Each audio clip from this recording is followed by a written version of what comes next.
What if I were to suggest that you play a key role in the awakening world? And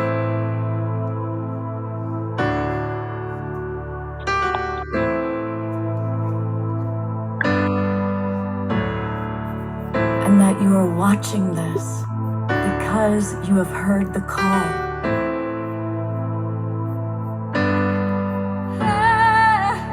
We can start right now by opening our hearts and minds.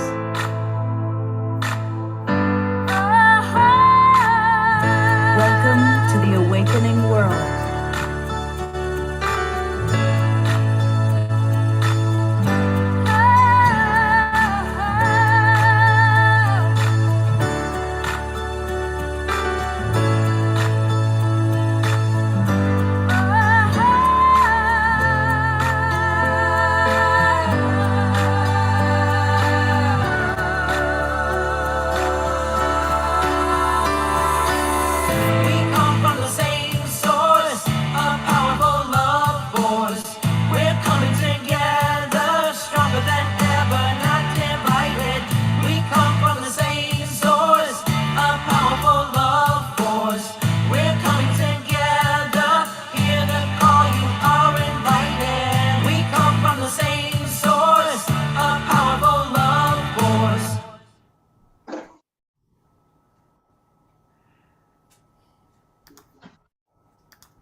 Welcome, everybody. I am Love Coach Scott Thomas, and welcome to the Awakening World. And I want to welcome all the people that are in our Zoom room. I see a lot of our favorite friends and guests who are kind of regulars, but I also see a lot of new people who are joining us, so welcome. We have a really wonderful topic all weekend long, and an extraordinary number of really lovely speakers and presenters, and you're going to be meeting them all. I do want to invite those of you watching on Facebook or the YouTube channels, welcome. Thanks for watching. And you can still come on into our Zoom room. And it's going to be very interactive. We're going to have some really good opportunities to ask important questions about healing. How can we utilize these amazing presenters and their wisdom? So if you want to come on into our Zoom room, it's easy. Just go to globalpeacetribe.com and register. And you'll get links to all three of our shows. We do a show every Friday night, like this one, Saturday night, and Sunday morning. You'll get links to all three shows, and those links will be good through till April 1st. And you're also going to get some extra free links to special events that we're going to be doing. So come and join us. You know, I've been doing online shows since the pandemic began with my partner, Deborah Giusti. We did Saturday Night Alive, and we started a wonderful collaboration with Teresa Collins, who created and runs the Global Coherence Pulse. And her Pulse shows are awesome, and she's got a great one tomorrow, which we'll hear all about. And to kind of move us forward, I want to bring on Teresa. Welcome, Teresa. And I am really excited about this weekend's shows. Thank you, Scott. And I'm excited that we're on a meeting line, because for a long time we've been doing webinar lines, and that's really effective when we want to put some attention on the presenter or the meditations. And it's so nice. I'm scrolling through. I wish some of you would turn on your cameras because I know your names. You're on the pulses. You've been showing up on the Coalition for Global Unity that Jennifer Hill did every Monday during the lockdown. Scott, it was so fun to watch you do what you just did, right? You turned on the recording, you got the live stream going, you turned on the screen, you got this beautiful video going. I mean, we've been doing this now consistently with our hearts and showing up and providing good content. So thank you. I'm excited that on a quarterly basis, the Global Coherence Pulse shows up and partners with the Global Peace Tribe. And we take the theme from the Pulse, which normally is the morning, tomorrow morning. And then we do the Saturday Night Live in the evening. So this is the first time that we've been able to gather together before the Pulse and begin to build the connection to this theme and to this energy. And then we have a weekend instead of just one day. So I'm super excited that we can actually take this theme of healing from the inside out, right? Like we are going through such a huge transformational change. And so we can spend an entire weekend and explore this theme from different perspectives, and the whole time not just talking about it, but dropping in and being present so that we can experience what that means together as we explore it. So I could not think of a better person to bring in to do this weekend than Jennifer Hill, who I said was like Scott and Deborah and me. We all showed up and we did, we did these things every week with our heart open. And Jennifer brought us connection to so many amazing people and helped us to stay centered. And now she is launched, and this weekend is the global launch of Om Heals, which is an amazing resource for us to be able to connect in with energetic medicine and healers. And also she's connecting us this whole weekend with a variety of different kinds of things to heal. So Jennifer, I am so excited to partner with you. She's also on the Pulse team now, and we love having her. And Jennifer, I'm going to turn this over to you to share about our guests. And then we're going to drop in with an attunement, because we don't start anything without getting present so that whatever we explore is real and makes a difference in the heart of our lives. So I invite you for the next hour and a half to be present and to be nourished and to go on a ride that Jennifer has so lovingly planned for us with the guests. So Jennifer, I love you. Thank you. And congratulations. And keep sharing your heart the way you do. I love you, Teresa. I am so just deeply grateful to you and to Scott and to our incredible panelists who we're going to introduce to you here in a moment, and Caddy J, who's going to be facilitating our meditations. I'm so thankful to each of you who's here and going to be in the spirit of inquiry with us. Welcome as we do a 360-degree look at what does it mean to heal from the inside out. I don't know about any of you. Anybody felt stressed maybe in the last few weeks? I know I certainly have. And our intention for you this weekend is to give you tools so that no matter what happens in your life, you have the resources necessary to combat any challenges or obstacles that may come up. I like to think of this as being akin to Batman. Any superhero fans out there? So Batman, as you may know, is not superhuman, but he is a superhero. So what makes Batman so super is that he has all of these miraculous tools in his tool belt, so that God forbid he finds himself free falling off the edge of a building, boom, he can just use one of those tools to re-ground himself and to gain that solid footing. That is our wish for you, is that out of all of these beautiful complementary and alternative medicines, some personal development that we're going to be talking about this weekend, including a discussion tonight on plant medicine, ketamine, with our esteemed experts who I'll introduce you to in a moment, our intention is that you, like Batman, have your own super bat belt of healing tools. We are all already whole, complete, and perfect.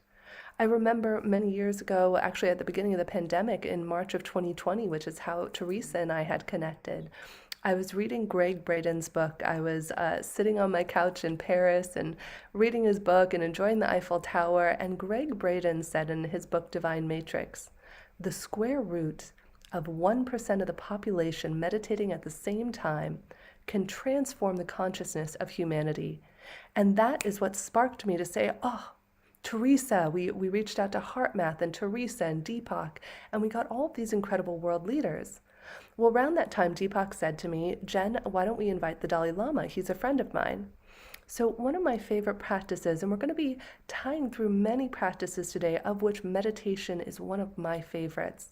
And so I went into a meditative state that night, and I wanted to connect to the Dalai Lama's consciousness. It's really fun. If you've never tried it, message me. I can share with you how you go about doing this. And I said, while in a meditative state, Your High Holiness, I am a friend of Deepak's and he's going to be inviting you to join us for this global meditation on March 9th. Would you like to join us? And again, in my mind's eye, I heard, thank you so much, Jennifer. I appreciate the invitation, though it's going to be 12:30 a.m. my time in India, so I won't be able to join you, though I will be there in spirit. What he said next stuck with me and will always stay with me for the rest of my life. He said, Jennifer, I want to offer one thing. Before you go and endeavor to create this global meditation, I ask you to consider, why are you doing it? If you are coming from this meditation of seeing the world as needing to be fixed or being broken, you're not going to make the difference you want to make with this meditation. He said, but I invite you, if instead you can see yourself as whole, complete, and perfect, and see the world as whole, complete, and perfect, it is from that place that you will be able to make the difference you want to make with this global meditation. And as we go into this weekend, know that you are already whole, complete, and perfect. All of these alternative medicines we're going to be exploring this weekend are merely meant to reflect back to you the wholeness that already exists within you, that quite frankly, sometimes we forget that we are whole. So today, who do we have for you this weekend? We have incredible panelists this evening. We have Neil Markey, who is an ex-veteran Army Ranger, who has been a C-suite executive, has been meditating for over 10 years and facilitating and hosting plant medicine retreats around the world, as well as Clay Kaler, an incredible angel investor and patriot in the wellness space and founder of Gateway Clinics, along with Dr. Beth Dupree, who is the Chief Medical Officer of Gateway Clinics. And I can't wait to talk to her today about her soul surgery that she recently told me is a new concept that she's been facilitating. And throughout this whole weekend, I invite you to explore what fits for you. Try on these different concepts and see, like a jacket. Imagine putting it on and seeing if it fits or resonates for you. And if not, just throw it back in the closet. In addition to energy medicine this evening, we're going to be going into Dr. Deepak Chopra tomorrow, Dr. Bradley Nelson, famous author of the book The Motion Code. We also have Paulette Pipe, who will be facilitating a meditation, as well as Dr. Ivy Hilton, who I believe is with us here today, is going to be facilitating some beautiful music for us.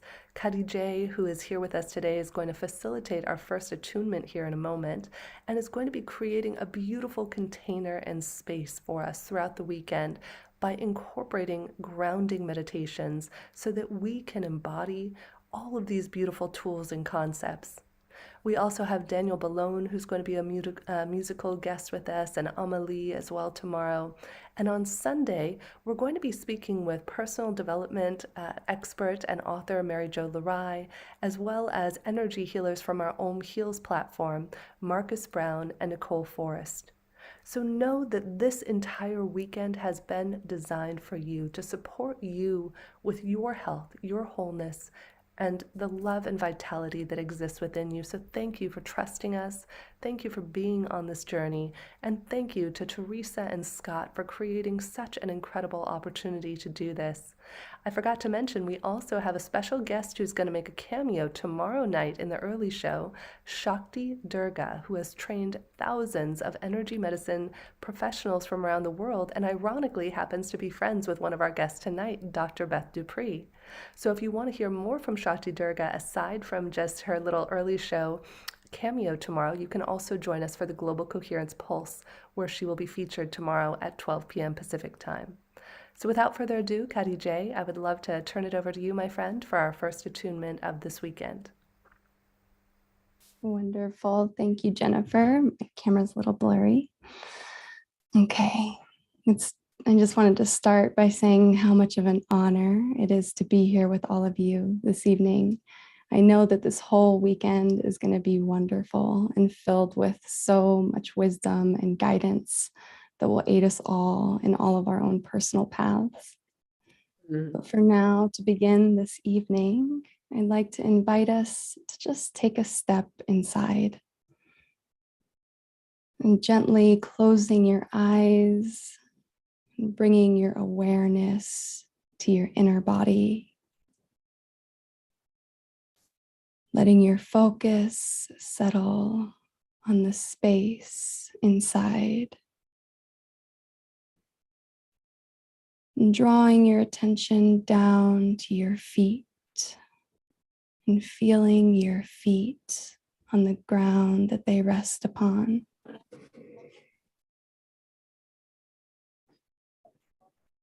Feeling this rooted sensation between your feet and our beautiful Mother Earth below.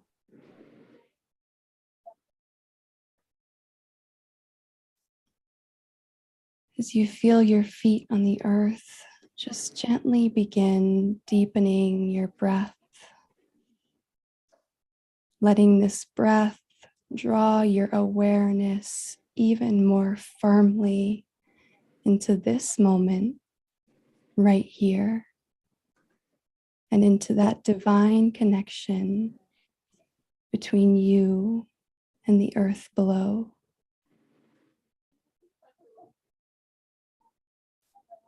As you continue to breathe deeply, take a moment to visualize tree roots extending out of your feet and moving deep beneath the earth, connecting you even more firmly to our beautiful Mother.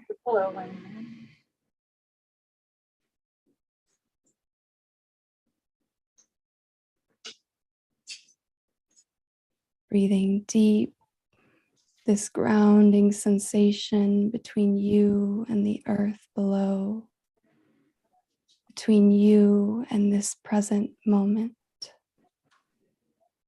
and between you and the entire collective of beautiful souls that are joined together here tonight.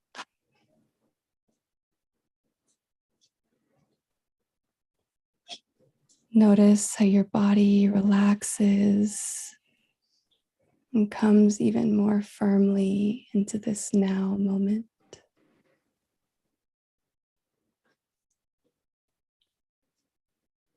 And make the choice right here, right now, to remain present.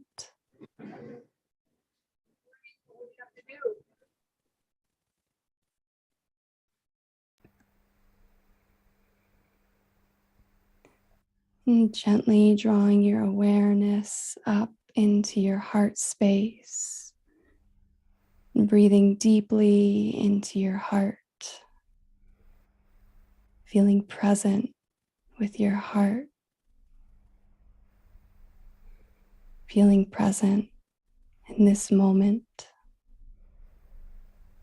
feeling attuned to this moment.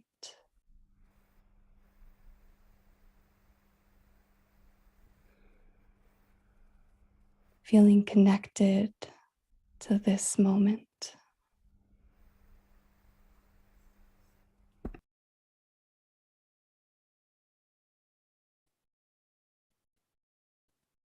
And still holding this presence in your heart, in your body, in your field, gently bring your awareness back to the physical space in which you're in. Slowly opening your eyes and returning to this room, feeling calm, feeling present.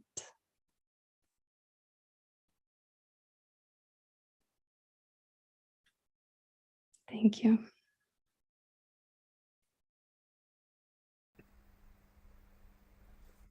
So beautiful, Cuddy J. Cuddy J is going to be here with us all weekend and will share with you an amazing opportunity that she has to join her for a meditation experience in case you choose to deepen your meditative practice. So, Neil Markey, I would love to invite you, my friend, to share a little bit about your journey in exploring plant medicine as well as meditation that's led you to where you are today before we get into our panel discussion. Sure. Thanks for having me. We have just a few minutes, right, for this? Yes. Please Um, give the intro.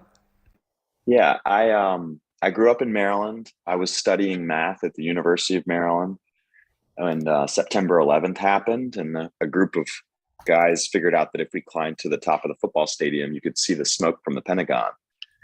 And it was a big day in my life. The military had never really been on my radar before, but I started following the news and, was quite concerned about what was going on in the world. And my girlfriend's father at the time was a very senior level officer at the Pentagon. And as soon as I showed some interest, he said, come with me. And he kind of took me under his wing. And I didn't have a lot of respect for the military growing up. I didn't understand it. And, he was very bright. He had a PhD. He was quite articulate. And a lot of the people that I met through him, I was very impressed with. And I was pretty sold. I thought that the country was at risk and we needed to do something. And I thought I was being a patriot. So I left school for a while. I enlisted and then actually ended up coming back and doing the ROTC program and commissioning as an officer. I did one trip to Iraq as an infantry lieutenant. So was responsible for, 30 to 40 US soldiers and a platoon of Iraqis.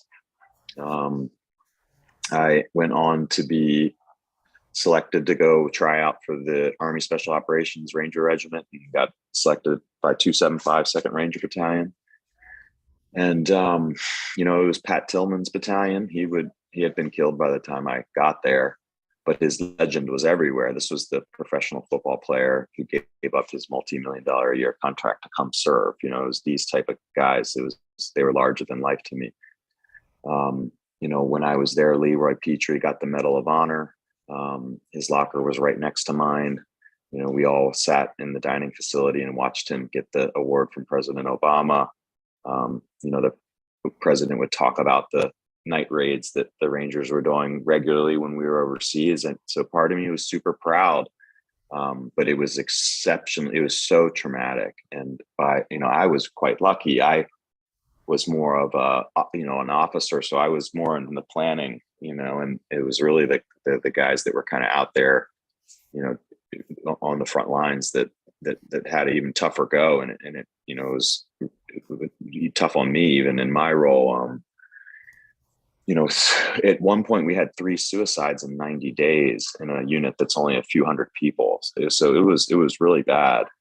And when I was on my second deployment, there was guys there that had been on 10 or more, right? They had been deploying constantly since the September 11th. They were in Afghanistan in October of 2001. And so it was rough. It was tough.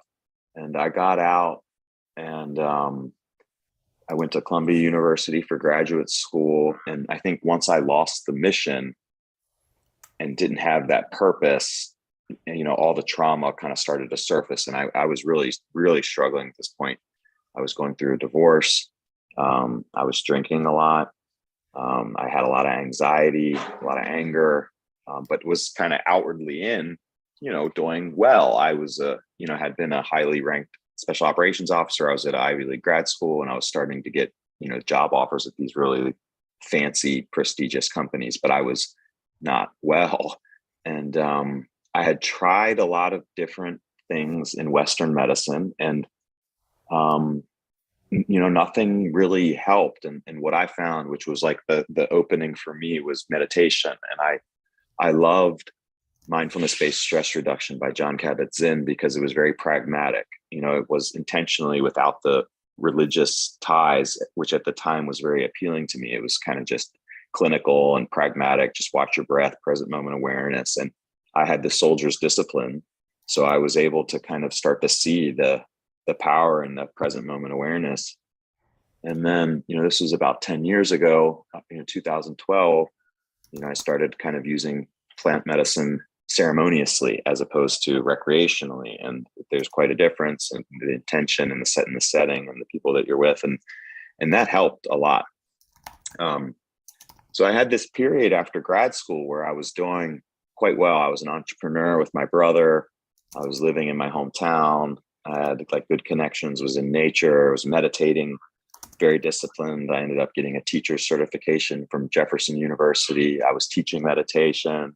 Life was kind of smooth, like flowing, for the folks that understand the flow kind of state you can get to.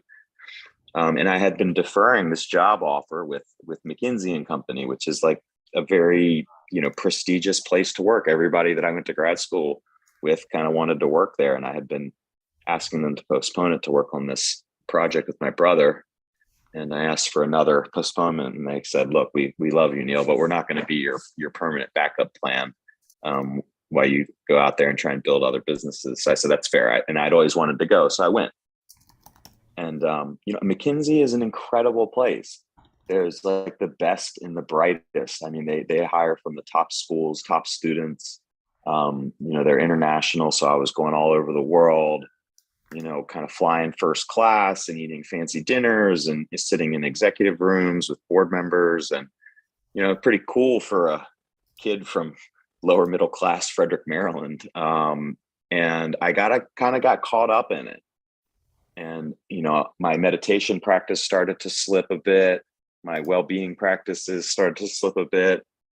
And, I was teaching meditation. I was actually one of the first people at McKinsey to teach meditation, to our clients, but it wasn't necessarily the most authentic, right? Because I was kind of, not as disciplined as I would have liked to have been. And then I went to probably an even more intense role, which was doing private equity, restructurings, basically, where I was like a drop-in senior level executive for these, mid-size $500 million companies. And it was intense and it was adventurous, kind of like the Ranger Regiment, but in the business context.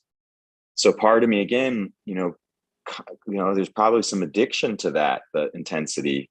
But the work environment was very toxic. I mean, it was just super toxic. It was, when companies are going through those tough times, it can bring out the worst in people. And again, it just wore on me. And I had swapped out material possessions for the things that I really needed to make me whole. And when you do that, you can end up pretty empty. So I had, again, outwardly looking in, very successful business career, but completely miserable. And I got to a point where I said, what am I doing?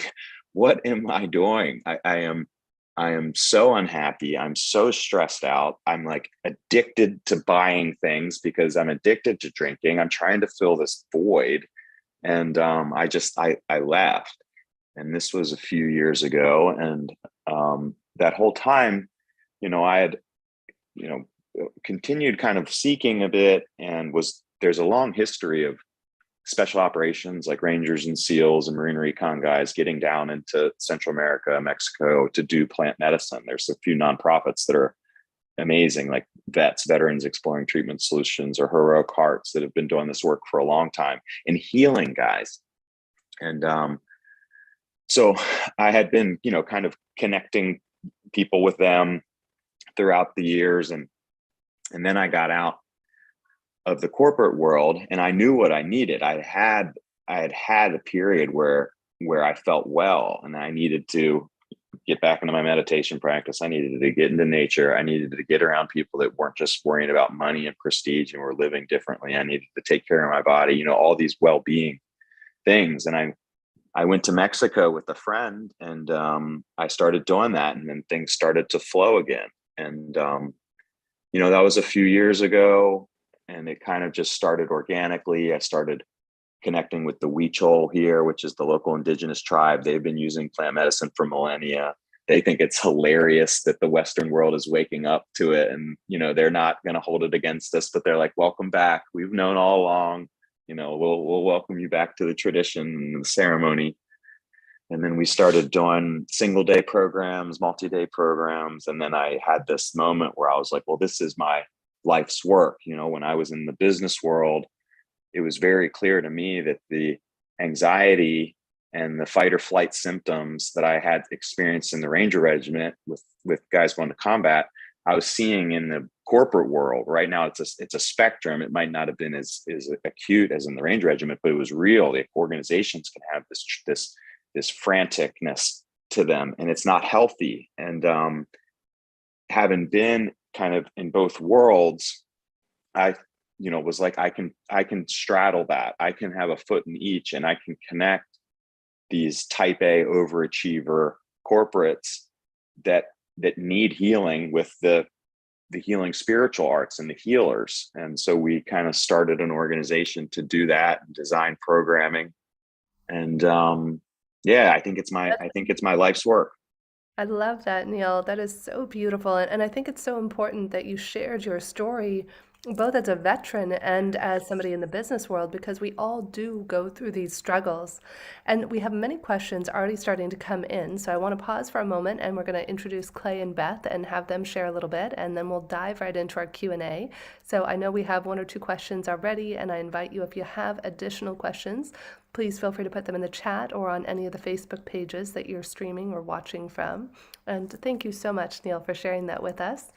And without further ado, Clay, I'd love to turn it over to you. Clay Kaler is an entrepreneur, incredible angel investor in the wellness space. And I had the privilege and honor of walking by one of his clinics in Santa Monica, and my interest was piqued, and through a series of miraculous synchronicities, we just hit it off and became very dear friends. And I strongly recommend the work he's doing with Gateway Clinics. So Clay, if you don't mind, if you could share a little bit about how you came to be on this journey. Right. Thank you. And Jennifer, thank you for spending the time in Santa Monica and stumbling upon Gateway. That was very serendipitous, and I've enjoyed our time together. So thank you. So the path to Gateway for me, I got introduced to the efficacy surrounding plant-based medicine, really going back to cannabis. I was living on the East Coast, so roughly 20 years ago. I had a colleague that was struggling with multiple sclerosis. And at the time, if you think 20 years ago, cannabis was certainly very fringe. This colleague of mine had his doctors at Johns Hopkins and Harvard Medical tell him that he needed to find medicinal cannabis to help with the spasticity and the pain in his lower legs and ailments that were really debilitating him. And much like Neil, he was a veteran. So he had come from a very regimented, didn't drink, drugs were out of the question. To make a story succinct, it saved his life. I witnessed him going from pain and grimacing on his face to finding medicinal cannabis, being highly functioning while using it. The opiates were completely dismissed from his life, and it opened up my eyes to the benefits to something that was seen as taboo. So it was really the first catalyst for me to see that these plants that had been demonized to a degree had true medicinal properties. So if we fast forward, I left the East Coast. I was living between New York and my home in Virginia, where I grew up. And I ended up in California. So I came out here, and they had this amazing legal caregiver, interesting program surrounding cannabis. So I came from a venture background. I'll spare you everybody the details, but I was a tech entrepreneur, worked in the .com days, and have done a variety of things as a result of some successes with technology and have had a wide variety of interests. And I've always come back into this life sciences and plant-based medicine. So coming to California, where it's such a hub for possibility, and again, cannabis was a catalyst for that. So I worked in that space. As the legalization started to open up, I shepherded some companies within the United States into Canada and helped with some capitalization of those companies. I was simultaneously working in the life sciences sector with medical devices, neurological devices that were aimed at healing PTSD, Alzheimer's, stroke, and multiple sclerosis. Still shareholders of these companies. We've nurtured them from small enterprises and been fortunate enough to take them into the capital markets and list them on NASDAQ. And so I've been involved in a variety of things. the plant medicines and the cannabis work took me into taking a majority interest in a company in Phoenix, Arizona named Spray Labs, which is a vitamin supplement, nutraceutical, medicinal mushroom, and cannabinoid, non-psychoactive cannabinoid business. And I have seen remarkable results with the products that we create. We use a spray delivery system and nanotechnology to have these microscopic particles that are easily absorbed through the mouth. And I've just feel very fortunate to be involved in that business and bringing these products to us. Through this period of time, I spent a great deal of time in Latin America. I had kept an apartment in Argentina and was in and out of Brazil a great deal. I was exposed to some of these plant-based medicines. And I, yet again, like with cannabis, saw some amazing results. I witnessed it with other people. My journeys that I have been profound. I came to look at how this next revolution and evolution of plant-based medicine, and again, like Neil said, the indigenous people are only saying to us, welcome back. This is something that has been, taken away from culture, from us, from the Western world. So now that we have the opportunity to embrace this again, I feel very privileged to be able to bring Gateway as a conduit to bring these to the market. So Gateway is a 2-year-old company. GatewaySciences.com is our holdco. We have a clinical presence that we're growing domestically and abroad. I live primarily in Los Angeles. We also have a presence in Germany, and we hope to be opening Gateway clinics there in Q3, Q4 this year. The efficacy that I saw for ketamine treatments was the catalyst for me to open up the Gateway clinics. I had already been involved, and Gateway was established as a company leaning in toward psilocybin research and awaiting what MAPS was doing with MDMA treatments, and knowing that this was going to be the next frontier, and having a firm belief in the efficacy surrounding these, and being an entrepreneur that likes to do things that are, I say that, the ripest fruit is out on the skinny branches. So these endeavors are certainly out on the skinny branches. And I had a treatment with ketamine. I could not get behind this without experiencing it myself. So I went into a treatment with a 4-infusion protocol. And after the third, I was convinced that it had an absolute place in this mental health next platform that we're doing with this psychedelic assisted therapy. So I opened Gateway clinics in June of 2021, and we have worked through our protocols. We are putting the right pieces in place. We've got a great growth strategy with this, and the whole idea that what we want to do here is have a trusted platform of clinics and procedures that will be prepared to administer MDMA if we're fortunate enough in 2022, and there are some belief that we may have MDA rescheduled, and we would be a provider to be able to render services with these other molecules beyond ketamine. Ketamine will always have a place, and certainly MDMA and psilocybin and ibogaine for addiction when and if that comes. I'll button it up with just a couple of things real quick. I look at communities that are really ideal in needing this. I feel that we could all benefit from these medicines. I'd like to say that. I know that's an audacious and broad stroke, but I really believe that there is a place here for everyone. And I'm happy to expound on that as we move through this dialogue. But I believe that the geriatric and transitioning community is such an unbelievably wonderful place. It would be a gift for me to be able to take what we're doing within Gateway and administer these treatments to people in the later stages of life and in hospice and transitioning. And I've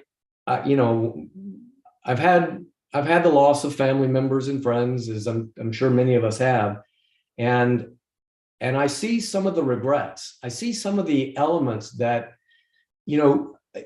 transitioning is not always beautiful, and it's always hard. It's heart-wrenching, and I think that we could transform this element of humanity by not only allowing that being in their later stages of life to reckon with any of the issues that they've had, but to embrace all the good that they've done and to exponentially affect the people that are around them.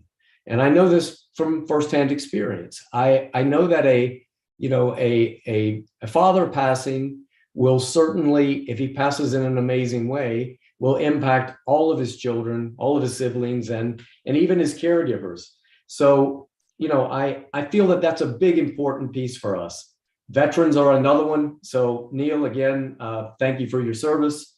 And we have veterans on our team, and we are working with the VA to put programs in place to bring these medicines to them.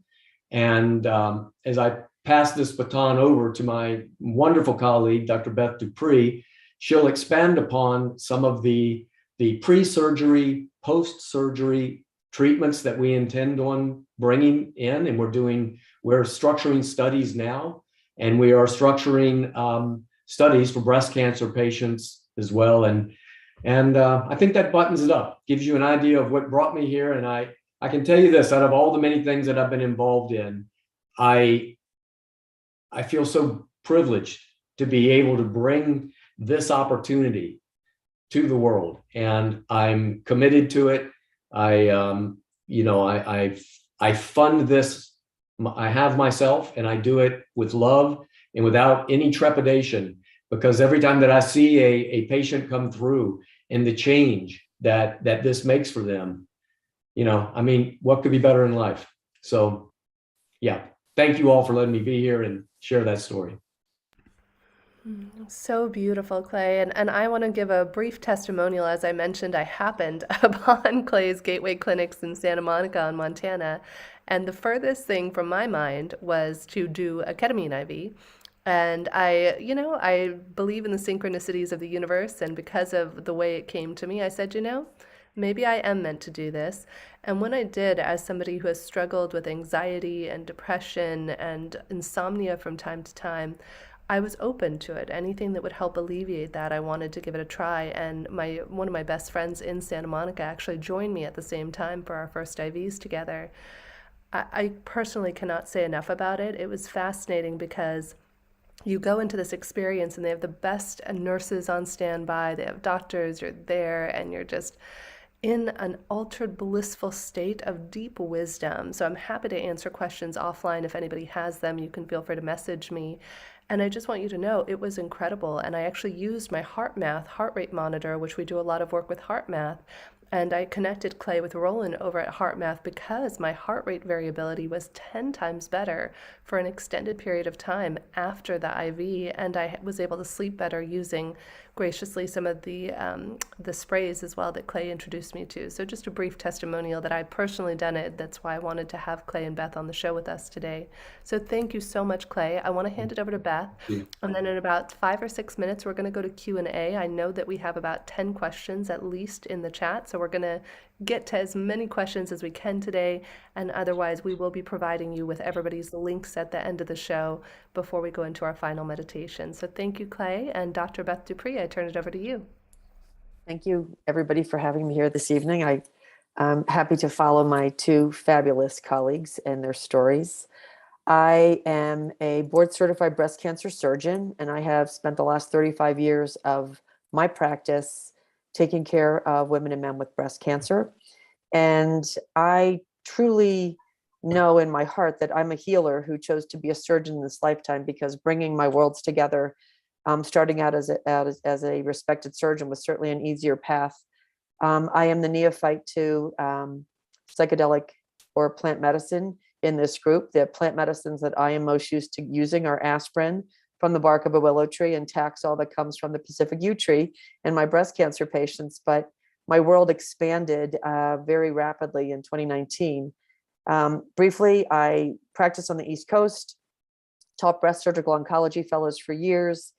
In 2012, got board certified in integrative medicine because I recognized very early on in my career that my patients needed something so much more than we were giving in Western medicine. They were left with many holes in their care where their physical body may have been healed, but their spirit and their soul were left very empty. And for years, I have worked, started a foundation back in 2007, the Healing Consciousness Foundation, to bring healing services to patients free of charge. And we did a great job with Reiki and massage and guided imagery and yoga and meditation and healing retreats. But it wasn't until 2018 that we incorporated breath work into our retreat. And it was the most powerful experience for these women, to the point that on a scale of 1 to 5, they ranked it at 1,000 because it was so transformative. And now for me, breath work as well is a wonderful modality that I absolutely love and embrace.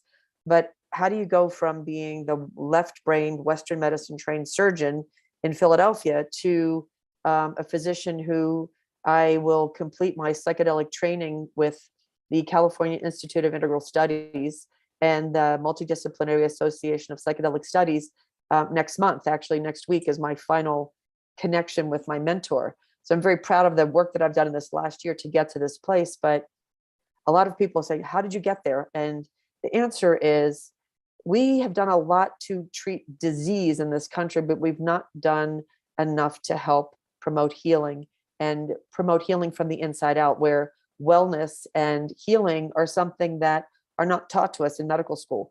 We are given a book of diseases and the pill for the ill, and you make a diagnosis, you treat the symptom, but we've never really gone back to the root cause. And for me, it just wasn't enough. And so I have to say the perfect storm happened. I literally was called to move to Sedona in 2017. I was with my sister Sue in Australia when this process happened, and I literally left her house on vacation, came to Sedona on vacation, and bought a house at the end of that vacation, completely unplanned. Started a practice out here. It was very successful. We got accredited by the National Accreditation of Breast Programs, a booming practice, and then the perfect storm happened.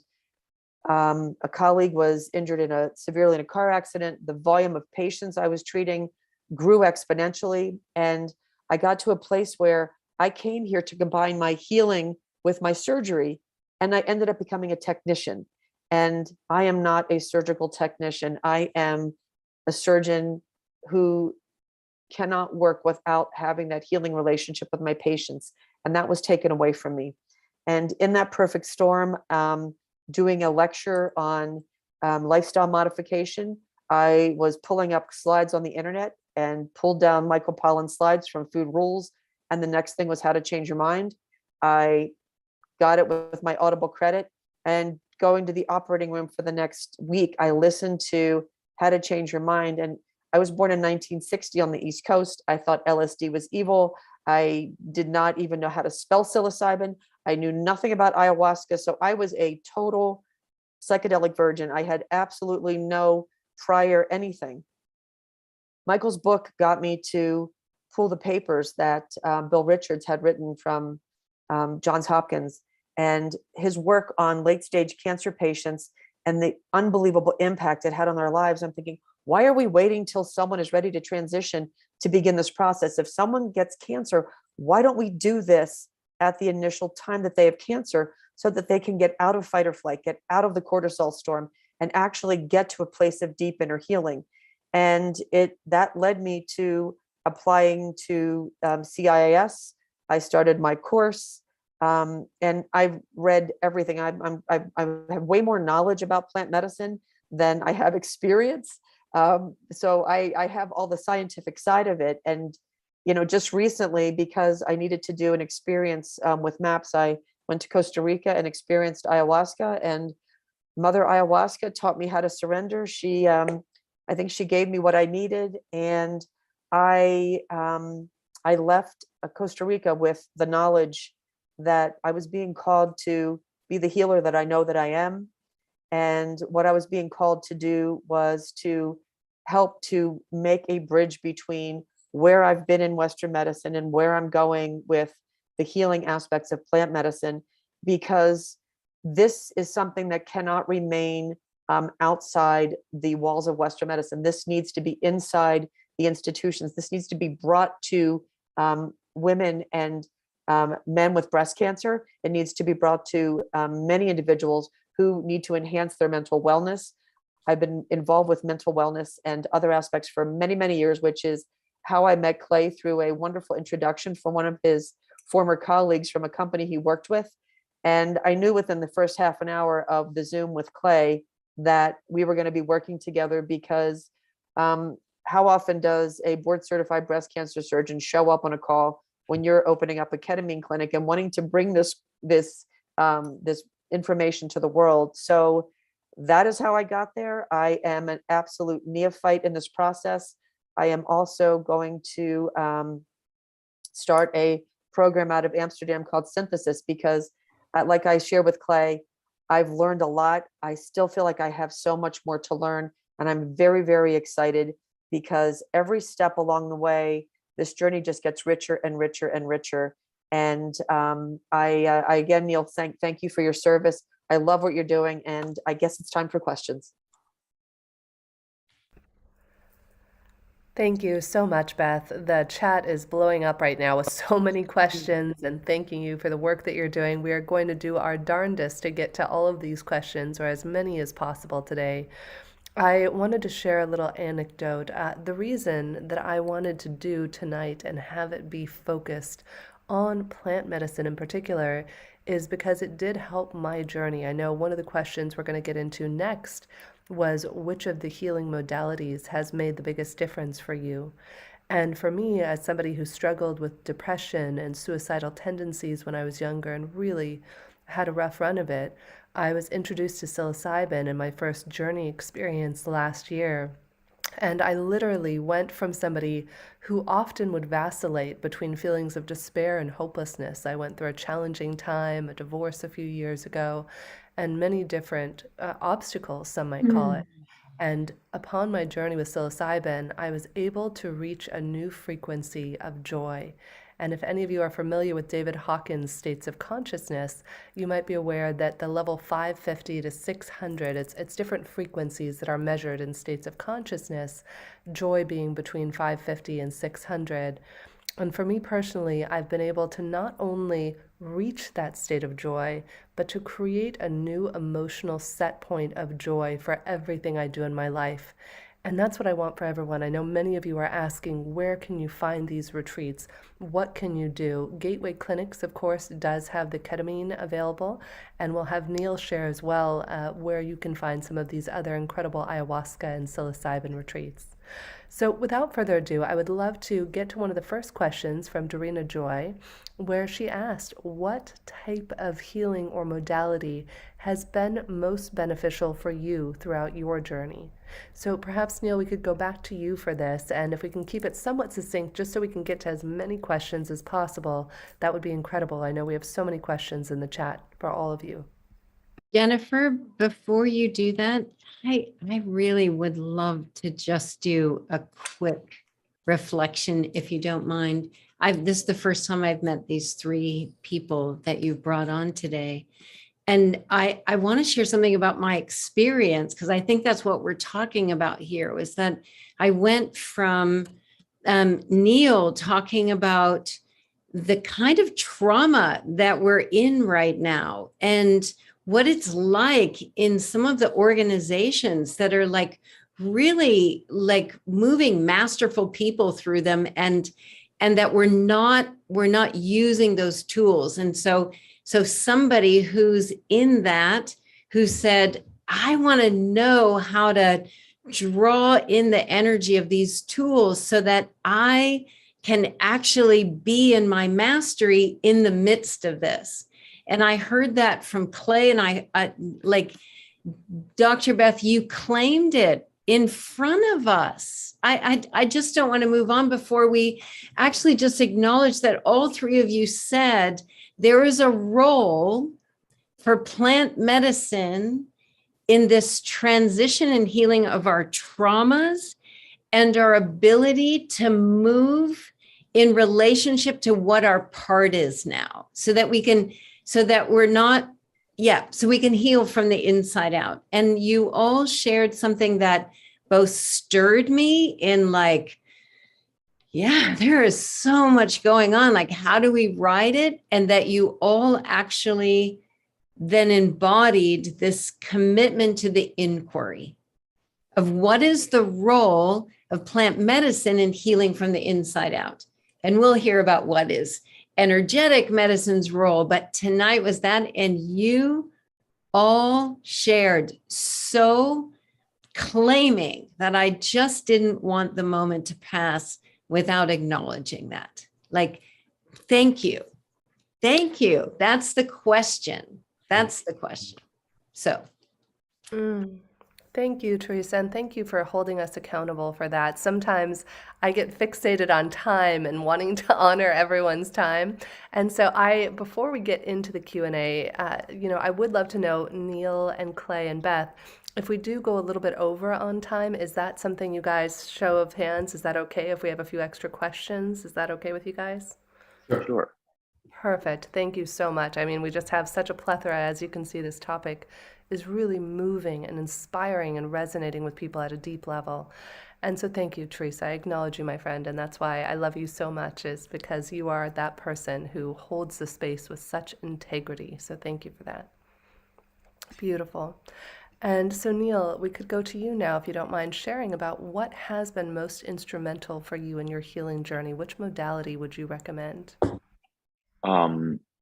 Well, for plant medicines, I mean, they're all special, right? And they all have their own place. And I don't think we know yet fully kind of which ones are best for which person with kind of which, personal context and symptoms.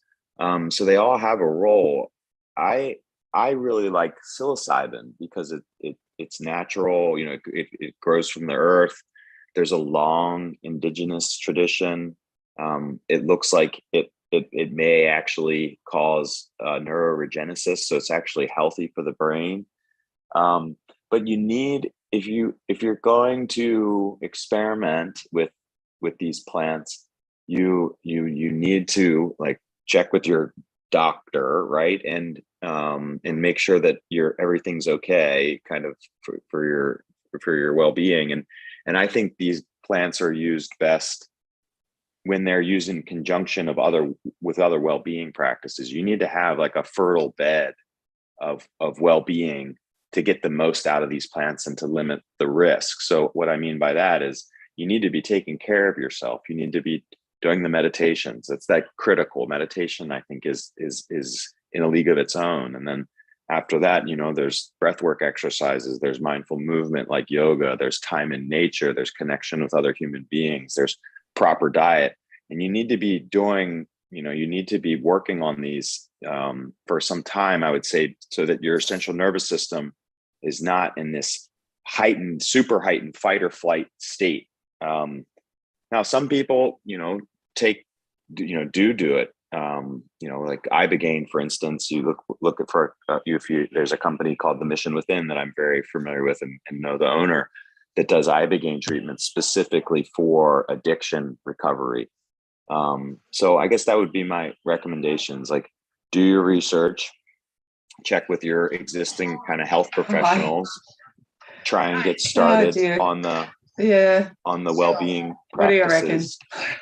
And ask questions, before you do. Can we mute the? Yeah, give me 1 second. I'm trying to figure out who that is, and we'll mute them. I found him and I muted. And just to remind thanks. everybody to please keep yourselves muted. Very, very important. And Yeah, I mean, the plants, they can be super yet powerful when used in the right way, with the right intention, the right set and setting. So if you're thinking about trying it, I would ask questions. You want to understand the level of credential of the therapist, or the shaman, or whoever is administering this medicine, and understand their history and their training, and make sure that that you feel comfortable there. You want to make sure that you're doing it with the right people in the right location with the right intention. The more preparation you can do and intention setting and getting the central nervous system settled, the better these plants can kind of get in there. And then after these journeys, the integration is important too. And I see it a lot now in Central America and Mexico, where you have people coming down and everybody's talking about DMT and magic mushrooms, and they want to try it. And one night they're at the bars, the next night they're trying DMT, the next night they're back at the bars. This is not a good recipe. This is we can do better, and we need to do better and encourage people to do better. When you said that earlier, Neil, before we went on live with everyone, bring Neil on too. I'd love to have a spotlight, and Jennifer, and because I won't just be a moment. But when you said that before we went live, and you were talking about that, if we're going to incorporate the inquiry around what's the role of plant medicine in healing trauma or particular ailments or something, that you have to actually be in it from the inside out. You have to be in a meditative practice. You have to be committed to your health and well-being, and you're using it as a vibrational tool, not another crutch, which is a replacement for the distractions that we're doing. All of us, right? We're like so wanting to be committed to our whole system's health, and we have whatever those things are, and we can't replace it with plant medicine, but we can replace it with our commitment to an internal stability that plant medicine can help catalyze, right? Yes. Yeah. We have to be careful setting the expectation for people that the Western medical system, the part of the problem is that people are just taking pills mindlessly and think it's going to solve that plants these aren't different. Like you need to make change. You need to have discipline. You need to have support. And then, like you said, these can be used as a tool to kind of enhance that in a really powerful way, but the base needs to be built. Thank you all for being really clear on that, this is not about recreational use. This is about healing from the inside. And as Teresa said, it's about raising our consciousness. So it is, thank you so much for just really emphasizing those points. I want to acknowledge our people watching on Facebook, because a lot of them have offered important questions. So I'm going to actually briefly read about 7 or 8 comments and questions. And then as our presenters speak, you can see which of these you want to address. Linda from Wisconsin wants to know how to lower her blood pressure with plant medicine. Neil wants to somebody wants Neil to repeat the person's name that you connected with about meditation. Will is just wanting to let you know that he served in the 14th Field Artillery Battalion and the 3rd Corps Artillery Brigade. So you've got a brother in arms there. Claire's asking, I'm having neurological disorders and permanent neck spinal damage with a lot of pain. Medical marijuana has helped immensely. So thank you for that comment, Claire. Christina says, I'm willing to try anything at this point in hopes of healing from CPTSD and physical pain. Any suggestions? And Mimi asks, how can one contact and participate in these programs? I've suffered from stress, anxiety, depression, and addictions my whole life. At 62, as an accomplished college professor, I'm feeling the grief of friends and family stepping out. I need this now and not later. And Mimi, we are going to let you know how to contact everybody. And a reminder for everybody watching on any of the Facebook pages, come on into our Zoom room, because then you can also maybe even have some private dialogue chats with one presenter while another presenter is speaking. And thank you again, presenters, for amazing, amazing feedback. Now I'll turn it back over to Jennifer.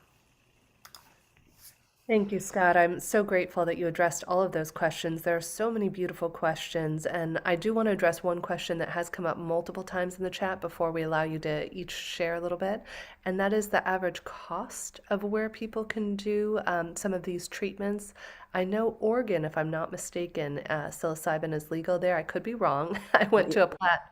Is that correct? Is it legal in Oregon? Does anybody know? Not yet. it's It's not coming yet. up. It's coming up. Probably All right. 2023. Yeah, currently the only legal use or the only legal medicine in the United States is ketamine for depression, unless you're on a clinical trial. And that's why the work that we're going to do at Gateway is so important, because we want to use psilocybin in early stage breast cancer patients. There was a study recently that came out that showed 12 months of the majority of participants in a trial using psilocybin 2 times did not require repeat medications or anything and still had tremendous relief from their depression at 12 months. MDMA is probably going to be the first psychedelic or entheogen on the market available for utilization in a therapeutic setting. And again, Jen, this is a really important point to make, is that when we talk about these, this is about someone going through the preparatory work that Neil talked about so well. There's preparation, there's the actual session of the medicine, and then really the most important part then is the integration, when you take what you learned on that journey and you bring it back and you put it together in your life. So, if you look, and I'll take the medical aspect of this, psilocybin, very, very good for depression and anxiety. MDMA, really, really good for PTSD. Ibogaine and iboga for significant addiction. Ketamine for refractory depression. And ketamine is what we have right now. And that's why it's so important for us to be able to establish Gateway clinics, so that but we want to have all of those pieces and parts in place. So as our other plant medicines or entheogens come online, we're going to be able to bring them into the forefront.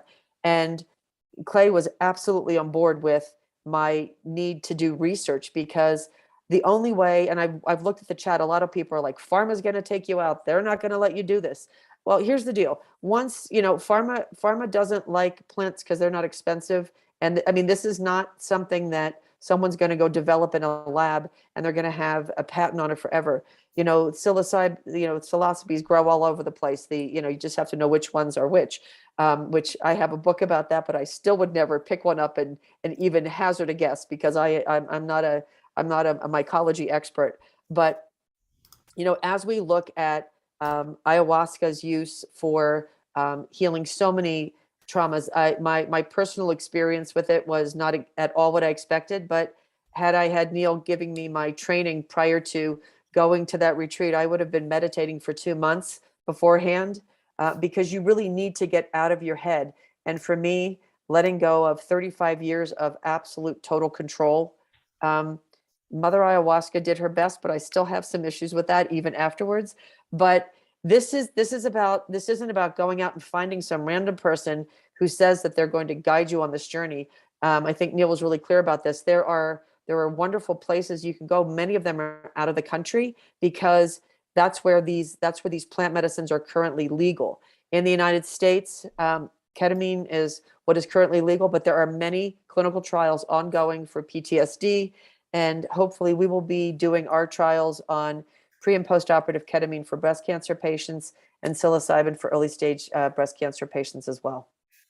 2 quick questions on that, Beth. The cost keeps coming up as a question of the cost of some of these treatments, whether it's ayahuasca in another country or psilocybin somewhere else or a ketamine thing.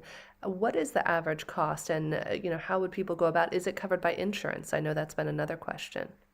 Insurance still does not cover any of this, and that's truly unfortunate, because the need for particularly our veterans to be able to get back to a place where they can find true peace in their heart requires many of them to take on the expense and travel out of the country.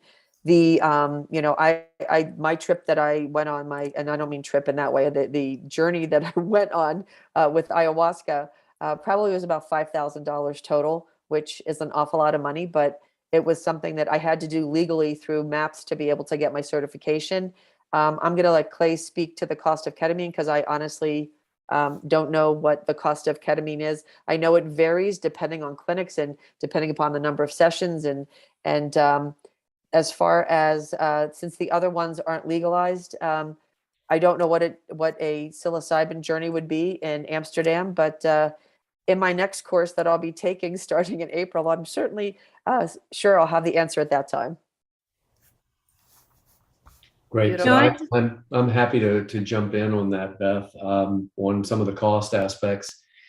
I think it's also worth some clarity around Beth's her journey. When she went to Costa Rica to Rhythmia, that roughly 5,000, Beth, that was almost a week. It was 7 days. Yeah. So a 7 days accommodations, and again, it's not an inexpensive journey for sure, but just for clarity, it's very comprehensive.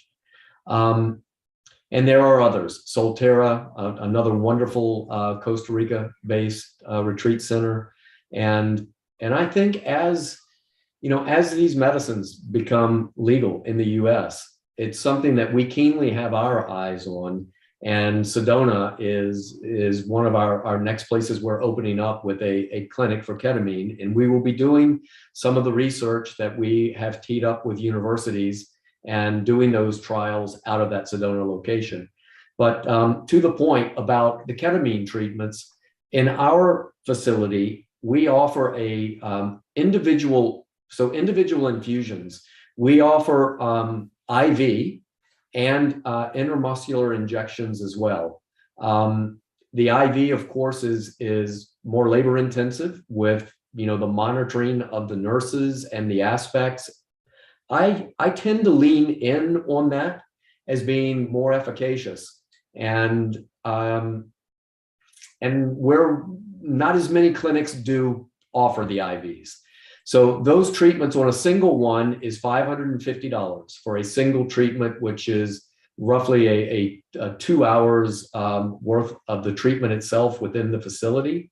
A package of 4, which is recommended, is $2,000.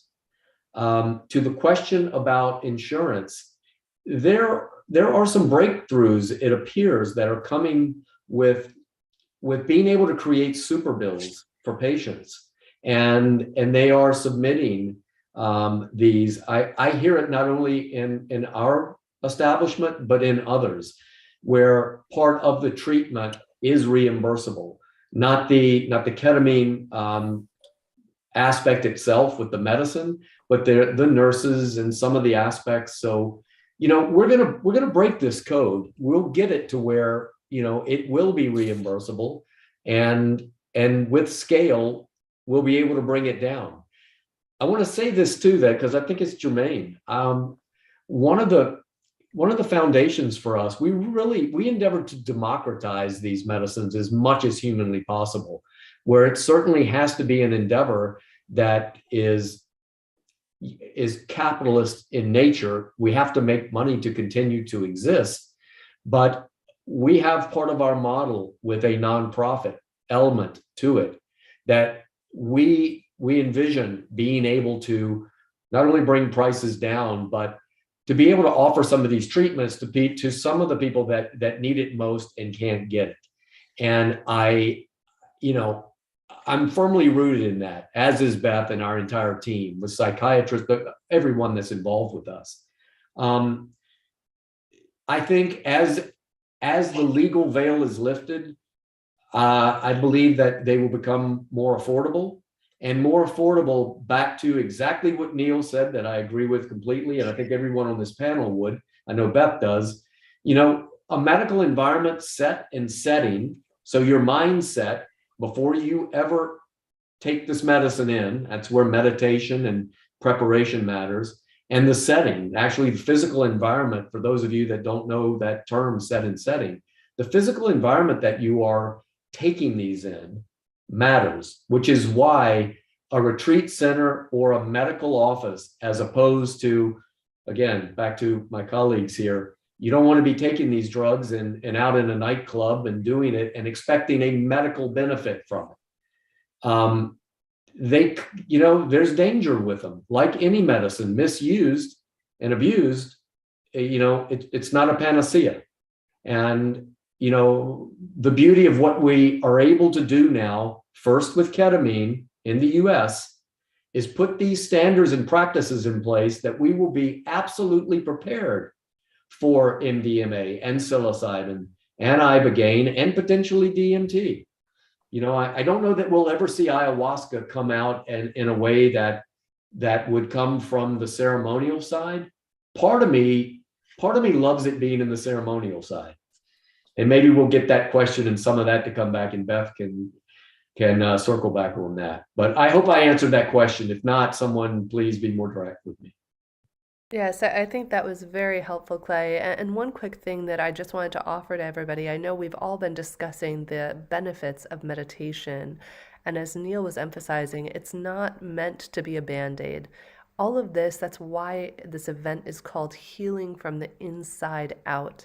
It's so important that we do the work every day. Back in March of 2020, I found myself alone and quarantined in London. And I was inspired to write a book called 101 Spiritual Tools for Uncertain Times. What I realized that might be beneficial for everybody is on the book website page is a list of free resources, how to meditate, how to do inner child work, how to connect to gratitude, how to shift your thoughts and your words to be in alignment. All of these things are a holistic approach. So I'll put this in the chat for anybody who's interested in the Zoom room. And again, it's a list of some of my favorite meditations that I do, because I have about 100 tools that I draw from at any given time, depending on what I need in that moment. And I certainly welcome our other guests and panelists today, and any of you out there who are watching us, share your favorite tools in the chat, because you might have a favorite meditation or breathwork technique that might benefit somebody else. So let's make this a contribution to one another. Teresa, I think you had something you wanted to share before we go into some of the promo or answering any other questions. Yeah, I just want to say that where I feel like we're at, like what I learned about being with these beautiful people that you were felt inspired to bring in, is that the question around the role of plant medicine in our healing from the inside out is emerging in some real powerful and practical ways. Like, Dr. Beth, you said we're bringing this into breast cancer. Like we're gonna try some things, and what you're doing with the clinics, like you're getting it ready so that as it starts to become more available, that we can have that. So I just want to encourage, like, I think it's great that we're asking around pricings, but I feel like I want us to really drop in to that question of what is the role of plant medicine in my healing from the inside out. And as I ask that question from myself, I'm going to start to really choose like the things I need to prepare. I'm going to learn about the options in relationship to my ailment or something. And if we rush out to like, how much does it cost so I can do it? Because I'm trying to like heal this thing, we're going to stay in the same pattern. But if we actually like know that this is one of the frontiers to help us through healing our traumas and healing our bodies and whole system healing, and we approach it with the kind of relaxation, because we're like rushing through, we have so much more we could talk about, right? That we actually take the time now to really ask that question and access people like Clay and Dr. Beth and Neil. Thank you guys so much, and Jennifer, for inspiring them in here so that we could start to ask that question really deeply inside of ourselves and have your guidance on some ways where it's just emerging, right? Like people like Dr. Beth and Clay and them, we can't just rush at them. We actually need to support the conversation around how is this going to help us. Teresa, I love what you're saying, because that was one of the things that I got out of my breath work in my last evening at Rhythmia. That was so important. That became so clear to me, is that that people are turned away. 25 people are turned away per day from Rhythmia because you can't take ayahuasca when you're on antidepressants and anxiolytics and these other drugs. And so the role that I see all of the rest of this playing is the meditation is such an important practice. So when you can start this process by peeling away the layers of this onion of what Western medicine has done to the treatment of mental illness, we have to peel away those layers with the meditation and with the mindfulness-based stress reduction and many of the modalities, the breath work and the things we're talking about, and potentially the ketamine to get someone off of their drugs, because they can't access the plant medicine healing until they can get their body free of the pharmaceutical, all the medicines that they've been placed on for years, because they don't work together. And so it's really important to be mindful about this. This isn't just like rush out and jump into something. It's about take a deep breath, take a step back, and begin that process of making that safe transition. And this is where this educational process for me to other physicians and, to the population at large is that, you know what, there is a great, there's a wonderful healing to be had when you go deep inside with plant medicine, but you have to go there in a way that is going to not just be safe, but also be effective in the end, because someone put in the chat that they had a horrible ayahuasca experience and that the wrong person was leading them.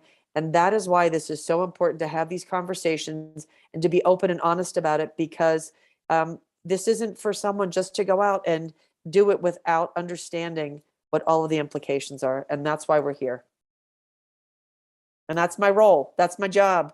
That's my calling. I got it. I'm on it. Well, I would love to throw this out there because I know it is late in many parts of the world where people are. I think Neil is joining us on East Coast time. Perhaps what we could do, Scott and Teresa, if you agree, is to reconvene this group for another discussion in a few more months to give people an opportunity to revisit where we're at with the plant medicine world and perhaps invite another speaker or two. I think it's just such a poignant time to be having this discussion, and there are new advances being made weekly and monthly in this space. So perhaps if everybody is agreeable to that, we could reconvene in a few months to continue this conversation and then talk a little bit about where people can connect with all of our incredible panelists. Yeah, I agree. I would love for us to talk about creating an all-day event, really, because what we're seeing is there's so much. So let's create like a Saturday or a Sunday where, we really collaborate and people can really, get their questions answered. We'll do a Zoom meeting style so that maybe there could be breakout rooms, so people that have questions about a particular thing can talk to Clay and his expertise or whatever it might be. Because, we've really learned tonight that, this is a very big emerging part of our awakening world. Part of our awakening is how can we raise our consciousness, like Teresa said. So it's definitely been a powerful and gone by too quickly. And thank you again, Jennifer. You've done a great job of pulling together all these people. Oh, it is my pleasure. And so with that, thank you so much for your openness to doing that, Scott. I love that idea of having an all-day plant meditation celebration. I think there was also something beautiful in the chat that somebody posted happening on the 20th for anybody who's interested and wants more immediate information. So Neil, perhaps we could go to you first, and if there's anything that you'd like to share or how people can best connect with you. We deeply honor and appreciate the work that you're doing in the plant medicine space, and thank you again for your service as a veteran and your contribution to all of us.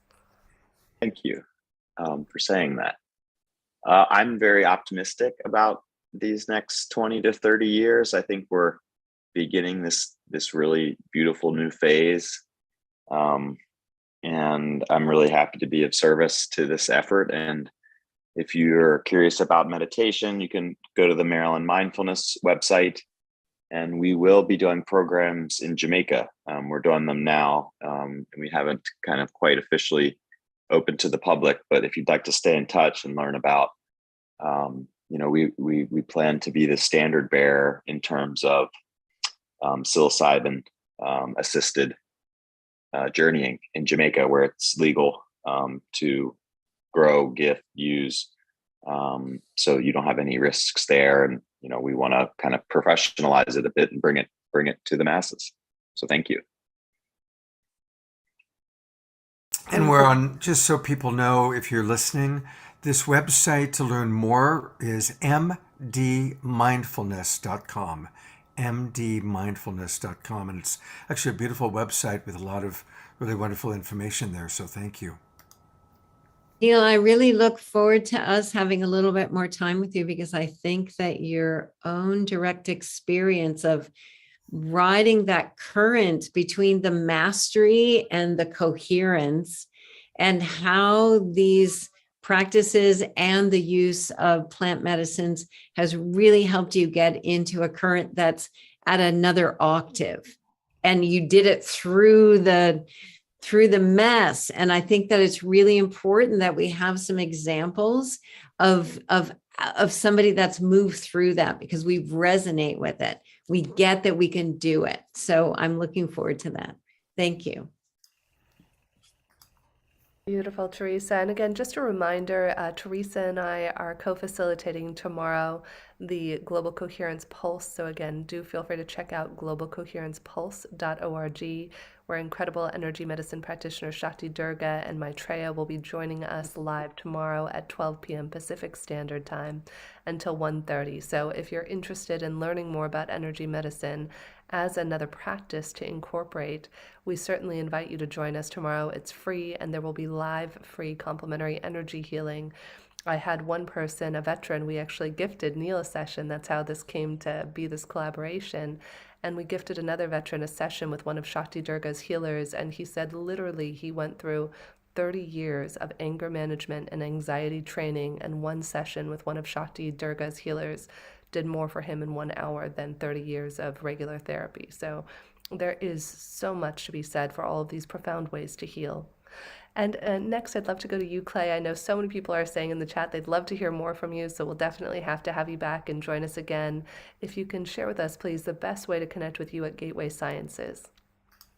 Right. Well, again, it's a pleasure to be here and share this continued knowledge. This is a constant learning experience, and I love to have a platform to share, and most importantly, to learn. I've learned a great deal today listening to Neil, rather, excuse me. Your journey and what you're doing with Maryland meditation, I find it to be very interesting. So all of these things are, we're really at the edge of the edge with this stuff. It's just beginning. And so again, I'm grateful to be here. Finding me is easy, gatewaysciences.com. If someone needs to reach out to me, it is Clay at Gateway Sciences. So reach out to me with email if you would like. That's my personal email, and I'm happy to engage. If I can be of help, I'm here. And we'll be launching a podcast here very shortly. We have the Gateway Sessions podcast that we've started working on episodes, and we'll be producing some content that I think would be of interest as well. And as was pulled up on that sciences page, there's an icon to hit for the clinics as well. You can get an idea of what we're doing on the clinical side and the research, which Beth, when it comes back to you, and you can speak a little bit about some of that if you want to expound upon it. And yep, so reach out to me. I'm here to help. That's what this is all about. Beautiful. Thank you, Clay. And we'll turn it over to your esteemed colleague, Dr. Beth, who is just incredible. Thank you for all of your wisdom and sharing. We didn't even get a chance to ask you about soul surgery, which I'm still very keen to learn about. So thank you, Beth, for joining us today. And please share with us how we can best connect with you. You can get me through Gateway Sciences as well at Dr. Dupree at gatewaysciences.com. And I'm on social media it's just Dr. Beth Dupree on any social media platform. You could DM me or message me through there, email as well. And I didn't complete a 35-year surgical practice. I didn't leave my surgical practice because I wasn't good at it. I was pretty much at the top of my field that I could be as a national breast cancer thought leader. I chose this path right now because this deep soul healing, as I would say, soul surgery, is required, regardless of whether it's cancer or PTSD or childhood, whatever it is. There's a deep level of healing that we have not been paying attention to in our Western medical model. And so my goal is to shine the light on that and to get there through, really through the science by bringing psilocybin into early stage breast cancer research through Gateway Sciences, by utilizing ketamine. We use it as an anesthetic anyway, but let's use it to facilitate deeper healing in patients pre-surgery and post-surgery. We have the tools there. I just need to connect the dots in the science and in the research so that is how my colleagues in Western medicine are going to be able to embrace this and say, that's how we do it. So thank you. Thank you so much, Dr. Beth. Thank you for all of your wisdom and your heartfelt, vulnerable sharing with us today. It's just been such a pleasure to be here with each of you. I feel like you all brought a different perspective, and I am intending that maybe each and every one of you, wherever and whenever that you're watching, maybe you gleaned some little piece of value. And I do want to offer this weekend, we are going to be doing a special discount code for anybody who's interested. If you want to try our Om Heals platform, om-heals.com. And the code you can use is AWAKEN, all caps, 10. Again, that's AWAKEN, 10, all in caps. And you can get custom matched with an energy medicine practitioner from around the world. We created an in-house algorithm that allows you to be custom matched with somebody who's going to fit into your vibrational and energetic field. And we're so lucky to have healers from around the world who we're going to be featuring throughout this weekend. So please feel free to go om-heals.com and you answer our custom matching questions, and we'll send you your matches in 24 or 48 hours. So thank you so much to everybody. And I'm going to turn it back now to Kadi J, who is our incredible meditation expert, who's going to be, again, facilitating beautiful meditations throughout the weekend. And we specifically set this up to have her close out this beautiful event that Scott and Teresa provided us the space for, so we can just ease right into our evening and just drop in and ground and go to sleep with ease and grace tonight. So Kadi J, I hand it to you. Thank you so much, Jennifer. And thank you to everyone who's been here tonight. It's been such an amazing conversation. And I feel like I've learned so much in such a short amount of time. And I'm definitely eager to learn more. Kadi J, can I say something before you? Yeah, go ahead.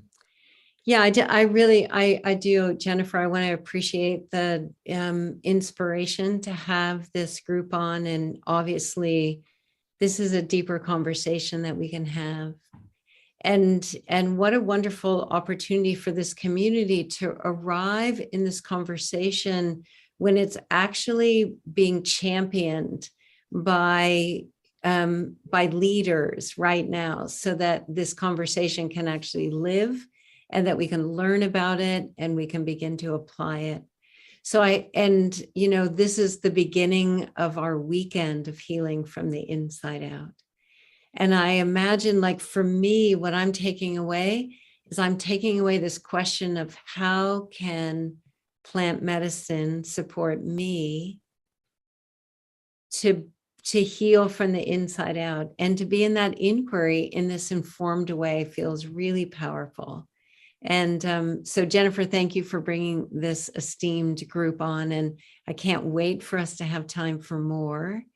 And the addition of Kadi J, she's being with us the whole time. She's one of our cohorts from the islands of Coherence. And I knew that it was really important that we started and ended these sessions in presence, because we can have these conversations, but if we don't slow down enough and we don't actually choose our healing from the inside out as a real commitment in our lives, then it just becomes like information that runs. And every single person on our panel today is claiming this as their life's journey. And they're like committed on our behalf. So let's be committed on our behalf to heal from the inside out. And let's end with a meditation that actually like keeps us dropping in to a weekend, whether you join us on the Pulse or tomorrow night or Sunday, but that this somehow nourished you healing from the inside out, that we're healing from the inside out. So Kali J, I'm so grateful that you're going to keep bringing us into that deeper place. Yeah. Mhm. Thank you. Thank you, Teresa. And once again, thank you, everyone. So I think it's a wonderful time that we go ahead and drop in together. I'm going to play my music in just a moment. But at this time, I'm going to invite you to just take a moment to find somewhere comfortable to sit down or lay down. Don't worry if you fall asleep during this meditation at all. It'll just soothe you in your dreamland. I'm going to ask that if you are unmuted, just please make sure that you mute yourself. This will help with any background noise during the meditation to ensure that it's as soothing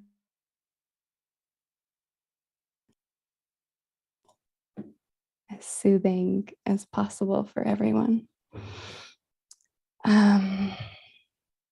Okay, just want to make sure you can hear me because my screen still said that I was muted. You good? Okay, great. All right, let's drop in together.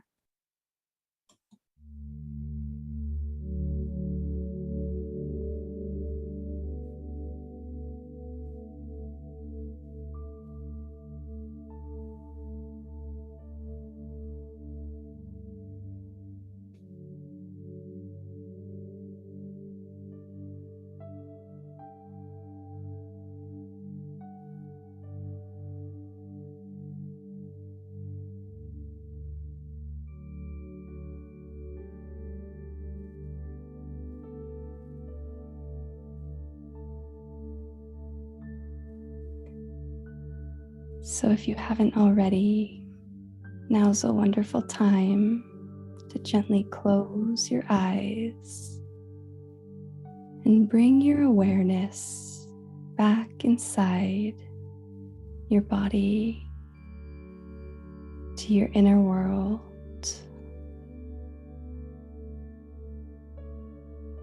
With this awareness within your body, gently begin deepening your breath.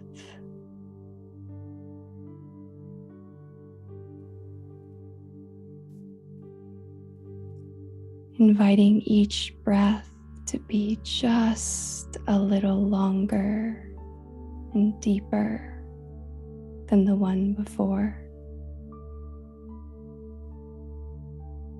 And possibly even allowing your exhales to be just a little longer than your inhales.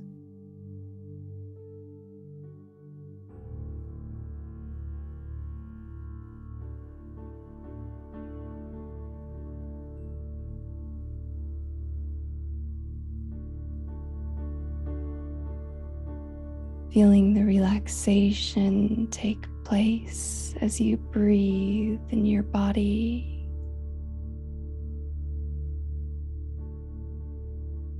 Feeling the mind slow down and coming into a space of more calm and ease.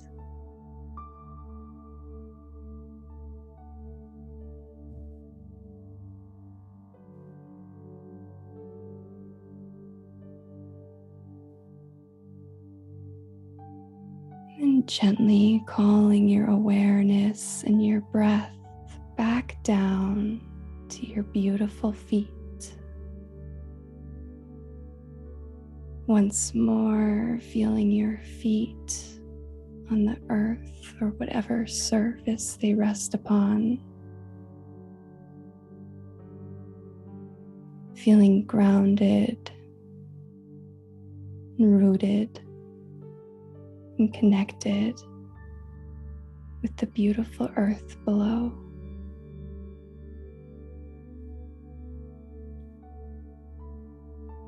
Visualizing the tree roots growing out of your feet and connecting deep down into the earth.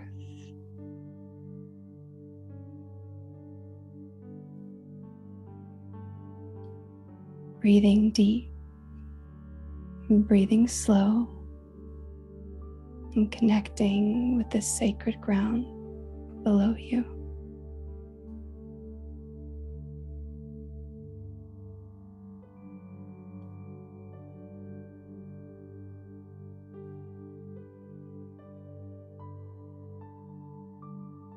And as you breathe in this connection from the earth below, we're going to move through a gentle body scan, relaxing all the muscles and tendons, all the spaces in your body. So as you breathe, bring this breath into your feet. Notice and allow your feet to relax.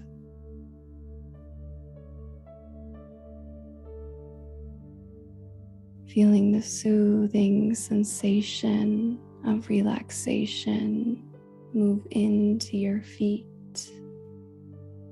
and move up into your ankles, relaxing and releasing any tension or discomfort.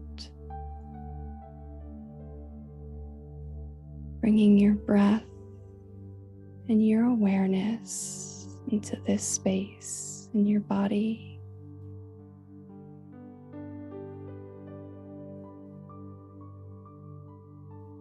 Moving up into your calves, breathing life into your calves, and allowing your calves to relax and release, feeling more at ease with each breath, feeling comforted and safe with each breath.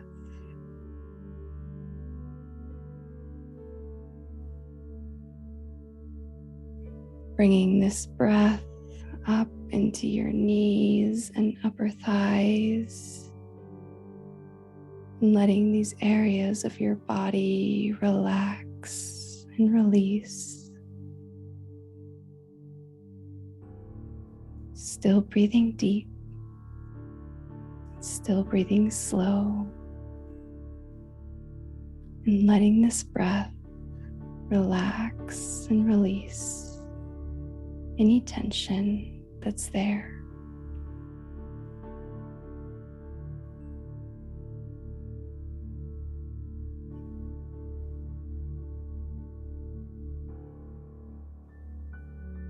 Continuing up into the pelvis and buttocks, and letting all the muscles and tendons release and relax.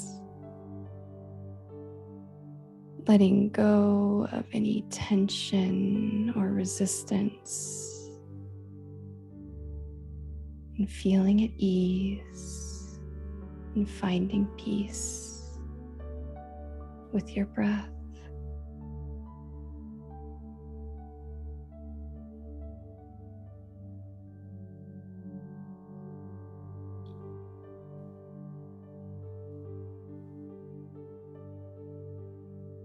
Moving up even still into the stomach, wrapping around to the lower back, letting your body relax and let go. Breathing deep into your stomach, breathing deep into your lower back, and letting your body naturally relax.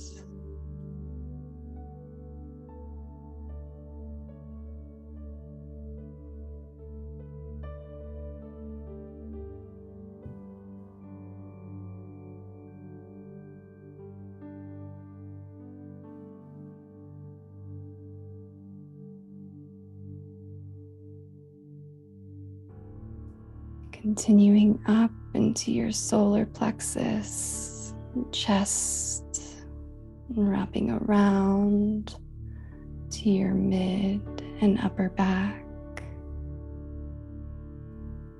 letting go of any tension or discomfort,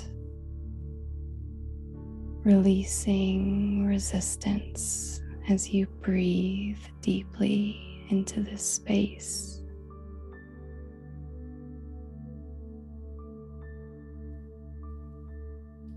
Feeling safe, feeling at ease, feeling comforted in this moment of peace.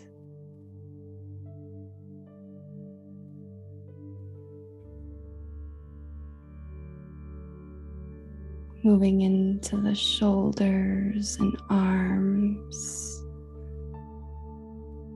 relaxing and releasing your shoulders, letting them melt down your back. Surrendering to the breath and letting go as you breathe.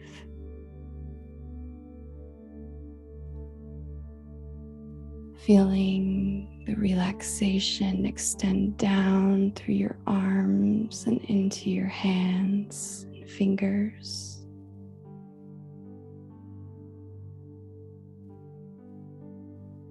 Still breathing deep, still breathing slow, and still letting go of any tension in your body.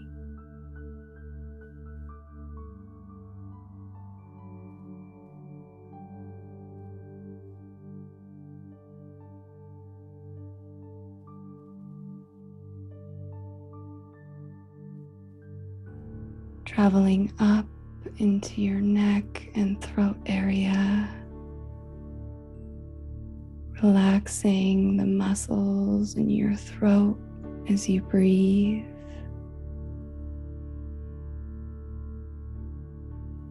Feeling the sense of calm wash over your body, feeling safe, feeling held. Relaxing and letting go.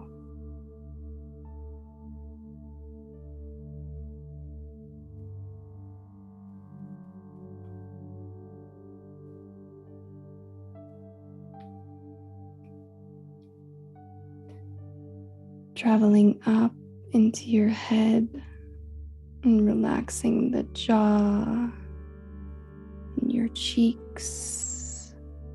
Letting your eyes relax and your whole face just melt into a space of ease and relaxation.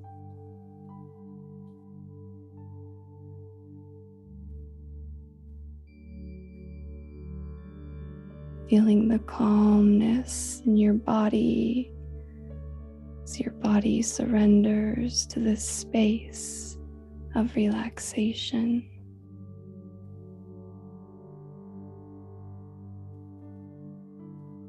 Releasing and letting go of any tension in your forehead.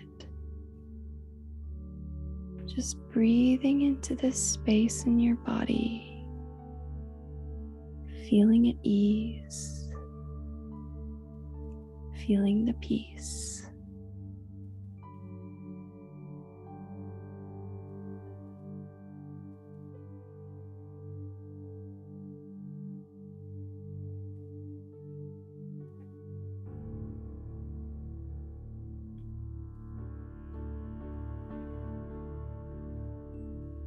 Still breathing deep,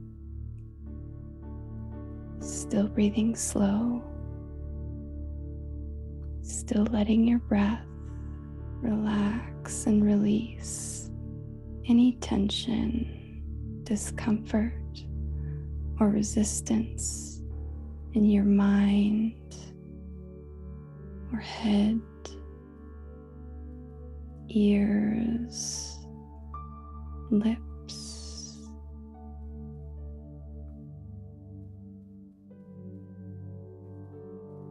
Feeling held in this moment,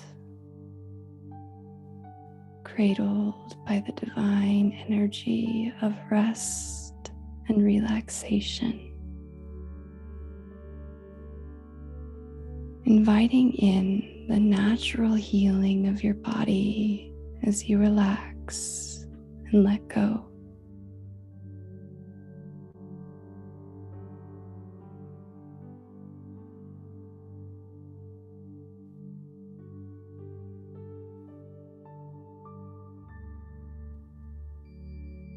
And taking a moment to visit any other spaces in your body that may still be holding on or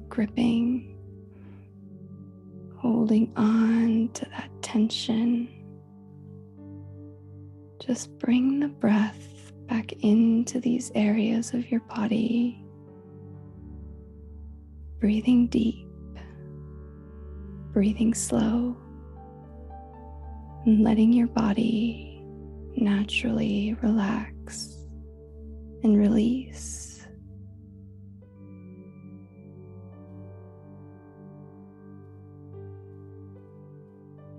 Feeling at ease and finding peace in this moment.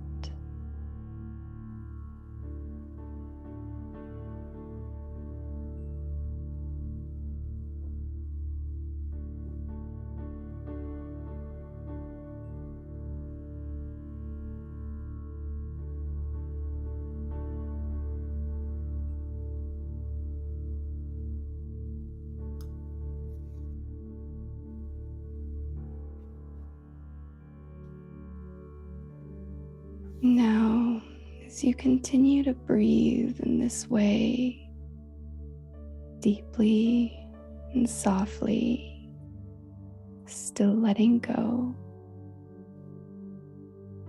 I invite you to call your attention to your sacred heart, space within the center of your chest, where many ancient mystics and wisdom keepers say the soul or the true self resides.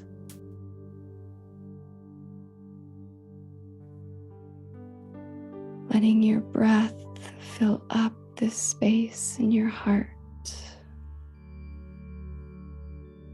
And with each exhale, feeling the relaxation and the release in your body even deeper than before.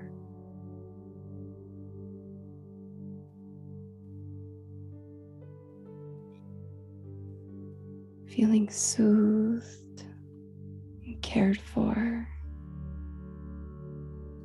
feeling safe and held in this moment.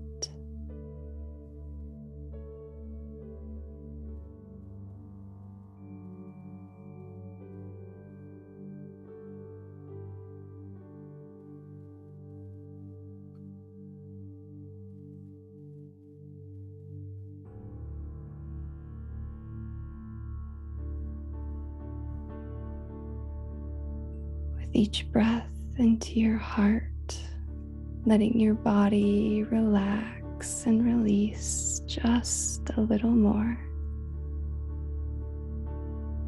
Surrendering to the divine healing that's available to you as you breathe.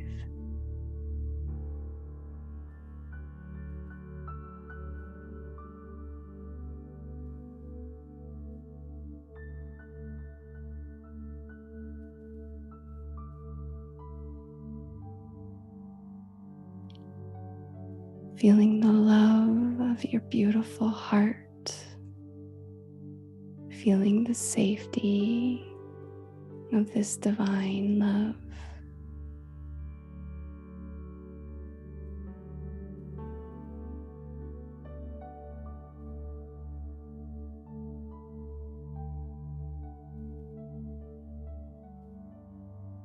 And it's in this space of your sacred heart, I want to honor your own beautiful path, honor your own beautiful body, and the wondrous being of divine love that you are.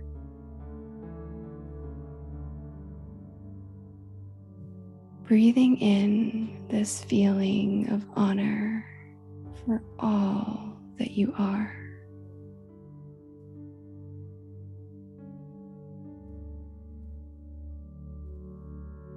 Feeling the love that's available to you now as you breathe.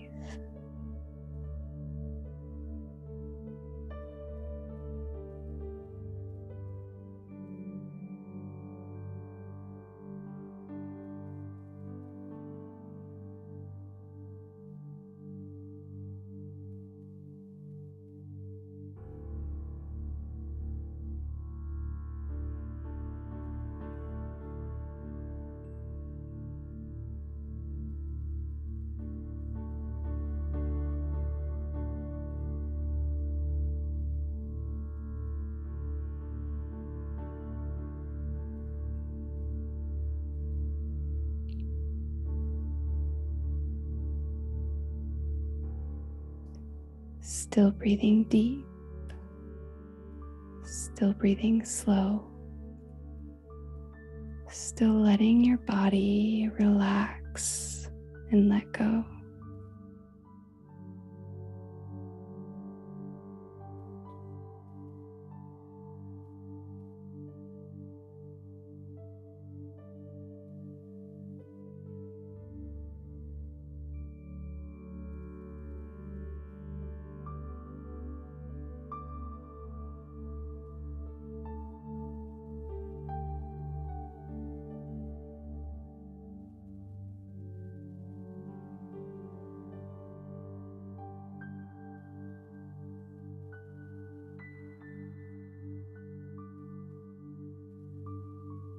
Taking one more moment to feel this sensation of honor for all that you are, for the divine path that you have walked along,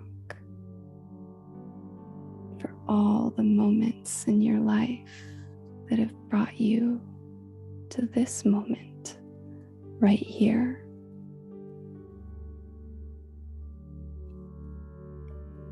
Honoring your spirit, honoring your soul, and honoring your beautiful body.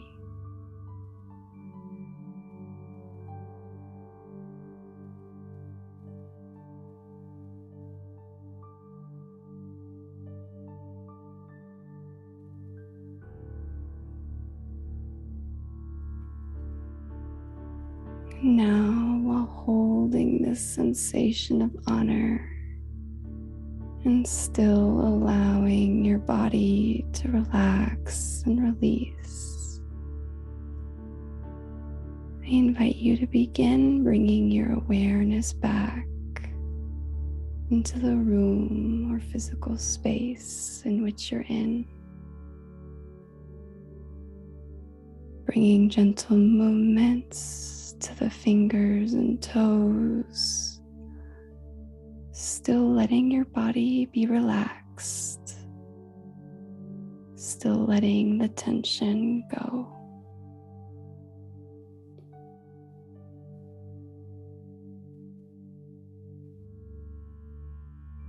And then as you're ready, and as you feel called, I invite you to gently open your eyes and return to the physical space still feeling safe, still feeling at ease, and still feeling the peace in this moment.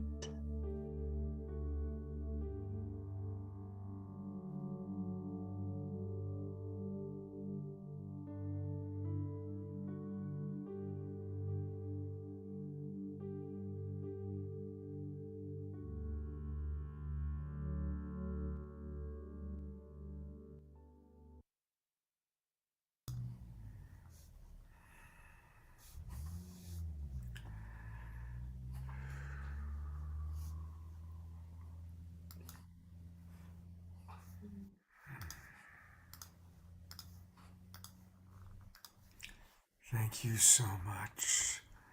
It's just beautiful. And I do want people to know, a lot of people are saying, oh my gosh, it was so lovely. So you can get more of her beautiful meditations by going to her website, journeyintothesoul.com. And you certainly have done that just now. You've taken us on a lovely journey into our soul. So thank you so much for that. Hey, Scott, I'll just say that, like you and like Jennifer and myself, that we really showed up during this time of COVID when we were all sheltered in. Kadi J started to offer these meditations into our Islands of Coherence community every week, like consistently. And right now, like the global launch of the Om Heals, Kadi J is actually really launching, her offerings into the world. And that includes a free 7-day challenge for somebody that wants to learn more about meditation or deepen it, and other things. So, we're providing here these opportunities to connect with people who are on the frontier of providing the things that we need in order to heal from the inside out. And that's one thing that Connie J, you're offering. And everyone, I feel super stirred up and super inspired. And I love that we're starting our weekend of healing from the inside out with the question of what's the role of plant medicine in our healing from the inside out. And that tomorrow, Jennifer, you're gonna, with the support of Shakti Durga and Maitreya in the morning, how does energy medicine fit in to our healing from the inside out? Into the evening again with Scott, and expanding on that, and then on Sunday actually having some experiences of healing together. And so I hope you'll all keep joining us, and I hope that this time tonight has nourished your healing from the inside out in some way. And Neil and Beth and Clay, I can't wait for more. I can't wait for more. It's really beautiful. Thank you. Thank you, everyone. Thank Have a you. lovely weekend. Thank you, everyone. Bye. See you Very tomorrow morning for Global Coherence Pulse. So tomorrow at 12 noon, and then in the evening for our show. Thank you, everybody, and have a lovely, lovely night. Good night. Good Bye. night. Thank Kadi you, J. Jennifer.